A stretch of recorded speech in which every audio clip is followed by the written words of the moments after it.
বাংলাদেশের রোগীদের বিশ্বমানের চিকিৎসা সেবা নিশ্চিত করতে আন্তর্জাতিক হাসপাতাল চেইন অ্যাপোলোর অঙ্গ প্রতিষ্ঠান অ্যাপোলো ক্লিনিক এখন ঢাকায়।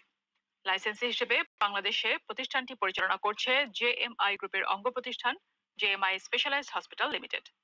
শনিবার রাজধানীর একটি হোটেলে অ্যাপোলো ক্লিনিকের কার্যক্রম আনুষ্ঠানিকভাবে উদ্বোধন করা হয়। জেএমআই গ্রুপের প্রতিষ্ঠাতা ও ব্যবস্থাপনা পরিচালক মোহাম্মদ আব্দুর রাজ্জাকের সভাপতিত্বে উদ্বোধনী অনুষ্ঠানে অতিথি ছিলেন বাংলাদেশ ওষুধ শিল্প সমিতির সভাপতি আব্দুল মুক্তাদির ও মহাসচিব Zakir Hossain, JMI hospital requisite manufacturing লিমিটেডের পরিচালক Y Kwan Kim, Apollo Health and Lifestyle লিমিটেডের head of franchise business Tarun Gulati, JMI গ্রুপের চেয়ারম্যান মোহাম্মদ জাবেদ ইকবাল পাঠান, আমিন মোহাম্মদ গ্রুপের ব্যবস্থাপনা পরিচালক মোহাম্মদ আমিনুল হক নাবিল এবং জেএমআই স্পেশালাইজড হসপিটাল লিমিটেডের প্রধান নির্বাহী কর্মকর্তা ডক্টর তামজিদ আলম। এর আগে সকালে রাজধানীর ৭ মসজিদ রোডে অ্যাপোলো ক্লিনিকের সেবা কার্যক্রম আনুষ্ঠানিকভাবে চালু হয়।